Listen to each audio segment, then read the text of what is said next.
আসসালামু আলাইকুম, আশা করি সবাই ভালো আছেন। তো দেখতে পাচ্ছেন যে ঠেলা নিয়ে যাচ্ছি। ঠেলাটা নেওয়ার কারণ হলো খেতে পানি দিতেছি, তো সেই জন্য আর কি নিয়ে যাচ্ছি। ভারী ওজনের বস্তু আছে, সেগুলো আনতে হবে। আরও একটা কথা যেটা না বললেই নয়, যারা গ্রামকে ভালোবাসেন ও গ্রামের পরিবেশগুলো ভালোবাসেন তারা এই চ্যানেলে সাবস্ক্রাইব করে রাখতে পারেন। কারণ এই চ্যানেলে গ্রামীণ যেগুলো দৃশ্য, সুন্দর পরিবেশ, সেগুলো তুলে ধরা হবে। আর এটা দেখতে পাচ্ছেন, এটা আমাদের মেশিন, এটা দিয়ে মূলত পানি দিচ্ছি খেতে। আর এই মেশিনটা অনেক চমৎকার পানি মারে। দেখতে পাচ্ছেন যে পাইপ একদম ফুলে গেছে। হ্যাঁ, অনেক পানি মারে। আর দেখেন পাইপ এইভাবে বিছিয়ে দেওয়া হয়েছে।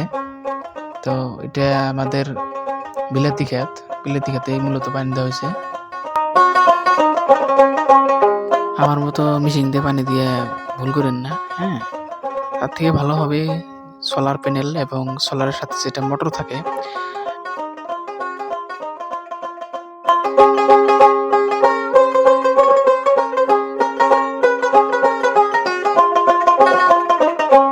পানি দেওয়া শেষ, এটা এখন বন্ধ করতেছি মেশিনটা। ভালো থাকেন, আসসালামু আলাইকুম।